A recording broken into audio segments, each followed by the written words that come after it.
Can we talk?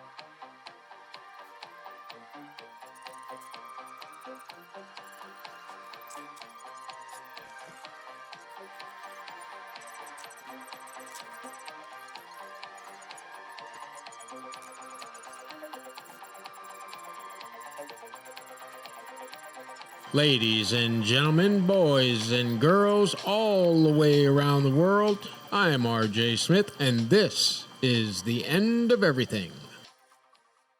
Let's get to it.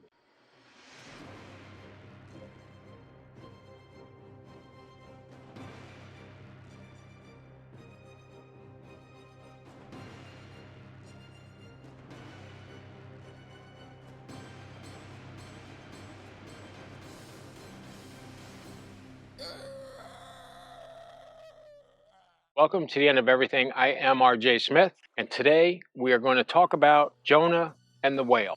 Well, I'll be goddamn. Which way did it go, boss? Which way did it go? Which way did it go?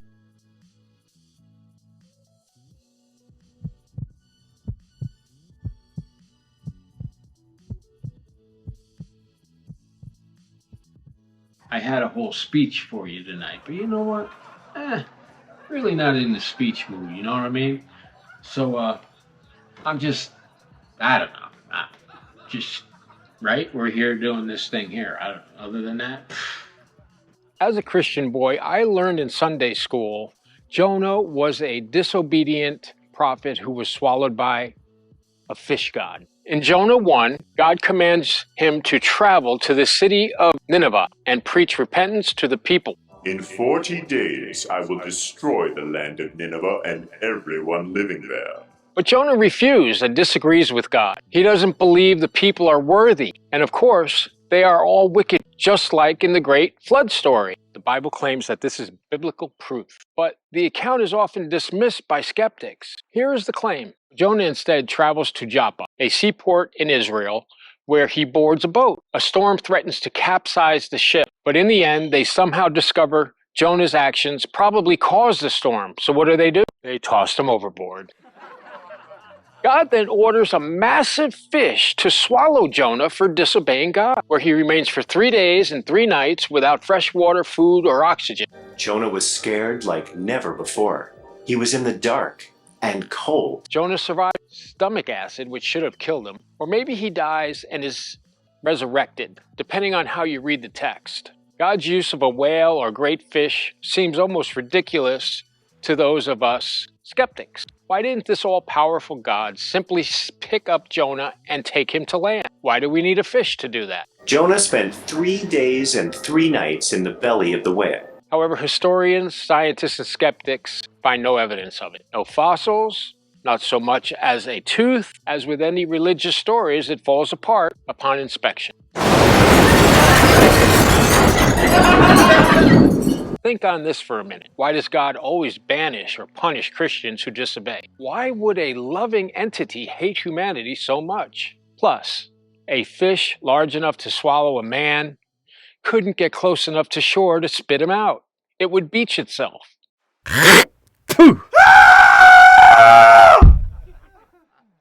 Common sense tells us this is a child's story. Think on this for a minute. Why does God always banish or punish Christians who disobey? You will go to Nineveh, or I will have you eaten by a fish.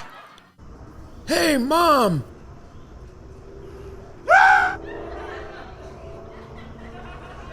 Nothing in the fossil record. But Christians take it literally. Time for school. For those of you who don't know, whales are broken down into 2 categories. The toothed whales have teeth which they use to attack, capture, and in some cases, chew or tear apart their prey. numerous books, songs, and even movies have been written about the sperm whale, largest known tooth predators in the world. With 50 prominent teeth, each up to 8 inches and weighing as much as 2 pounds, sperm whales have been cut open to find things like sharks, squid that have been swallowed whole, as well as other flotsam. You see, their jaws aren't designed for chewing. Thus, they are adept at swallowing whole prey. Look at that fascinating. So is it possible then that they could swallow an entire human? As long as Jonah passed the teeth, he could have been sucked down the gullet of a large sperm whale. Verse 6 says that Jonah, quote, went down to the bottoms of the mountains, close quote. Sperm whales are known as the deepest diving predator in the sea. These are the guys who hang around continental shelves, the Empire State Building, right? Spire to foundation. We would need 8 Empire State Buildings to give you an example of how deep we're talking.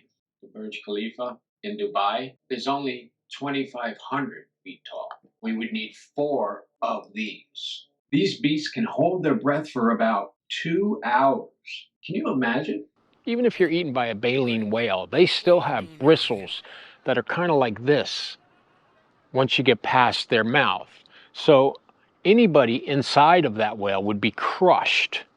And what these things do is they filter out the food. Almost all species of large fish, whales, or dolphins belong to the toothed whale suborder. There's no getting around that, folks. It is what it is. Sperm whales, for instance, have rows of teeth on their lower jaw. Species like the killer whale, which are really dolphins, will kill great white sharks. Now, paintings of this mysterious godfish have been found in Nineveh and throughout the region.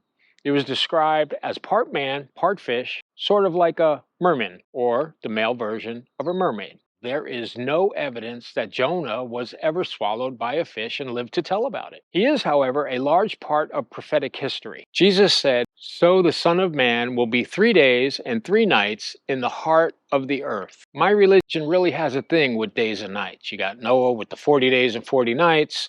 You got the 3 days and 3 nights in the cave before he's resurrected. You got the 3 days and 3 nights with Jonah. Just seems like it's a little convenient. Was Jonah truly swallowed by a whale or a fish? Use your common sense. Here, all right. A human being would not stay inside the stomach for 3 days without being digested. It just seems to me that my religion kills everyone. Was there a man back in the Bible's time that was eaten by a fish god? Of course not. It's a parable, right? They don't actually believe this. And the stories just continue, and each one compounds the other. Please comment, leave a like, thumbs up, thumbs down, whatever it is. I want to interact with you guys, and this is the channel where we can all just speak our mind without any type of nonsense.